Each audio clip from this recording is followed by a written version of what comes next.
Shogun continues to be one of the best dramas on television. Just wow.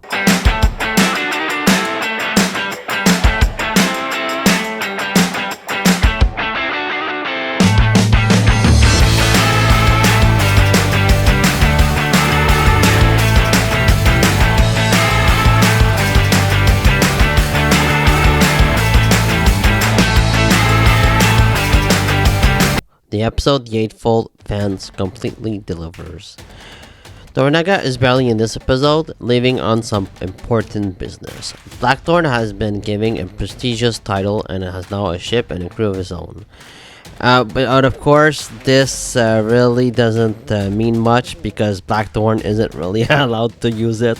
He's he's not really a prisoner, but he kind of is. He's not allowed to leave, and of course, this frustrates Blackthorn very much.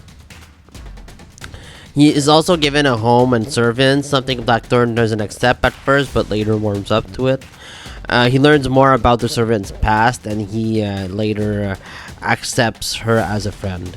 Blackthorn is eager in helping Toranaga and shows the samurai army on how to use and fire large cannon to defeat the enemy.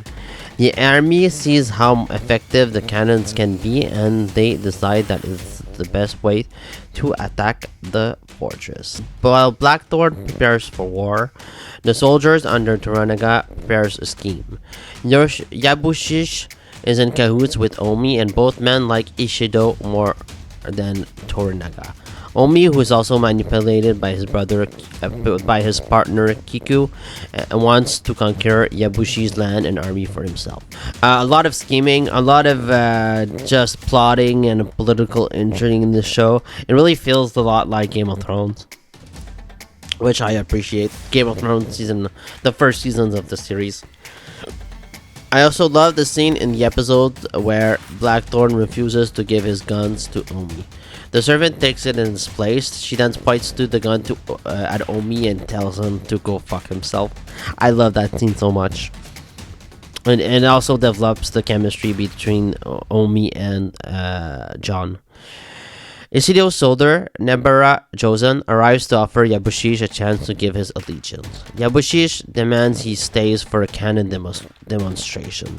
Omi secretly manipulates Toranaga's son, Nakagado, who orders an attack against Josen. That morning, Nakagado instructs his samurai men to aim their cannons at Josen and Ishido's men.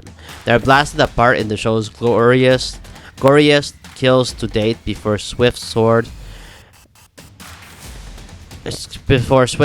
executes the other warriors. In horror, Mariko proclaims the action the first of an upcoming terrible war. This results in a complete bloodbath as soldiers are torn apart from the cannonballs in one awesome scene. It's probably the show's goriest yet. And I just love this scene and so shocked by it. I'm also really looking forward to see how Toranaga will react to his son's betrayal, who really was looked at by others as a spoiled child, and he thought he would be respected by committing this act of war, this act of treason. And I'm so looking forward to know more about Nagakado. We haven't seen him much yet, and I really like his character, so I'm really excited to see more of the dynamics. I also really like the dynamics between Blackthorn and Marika this episode, and also the servant. I thought that the dinner scene where they exchange presents and Blackthorn wants to eat what they're eating, and at first I'm like, is it because it's spicy that they didn't want him to eat? But maybe they just thought that he would like the dish, and that's what it turns out. Like, he tastes the dish and he doesn't seem really too keen on it, but he still eats it. I really like the scene, and I love the chemistry between Blackthorn and Marika. I think it's so well done, the relationship, the way it develops, and Marika, she meets Blackthorn while he's swimming. He gets naked and he sees her. He's surprised to see her, and then he gets into a pond. She also starts to open open up about her violent past, and we don't know much about Marika, and I'm really interested in knowing more about her history. Blackthorn also tells her about London and how it's dirtier and it's also busier than Japan, but he says that she'd love it. I don't know if she's interested in leaving Japan. Like, she seemed really interested in that moment. She has the smile, but maybe the smile is more suggestion. It's more suggestive that she's growing attached to Blackthorn rather than leaving with him. But maybe she is planning on leaving Japan eventually. Who knows? I don't know how this novel concludes. I hope it's not all that tragic. It's probably going to be tragic, but hopefully it won't be all just tragedy. When it's time for bed, America tells Blackthorn goodnight and leaves him.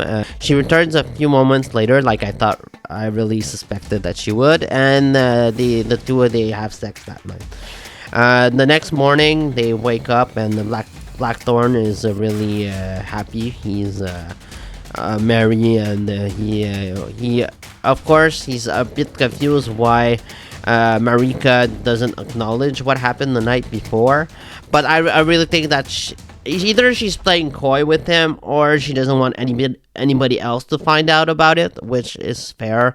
I don't think the servant speaks English, so I don't know why she's not really playing along with him.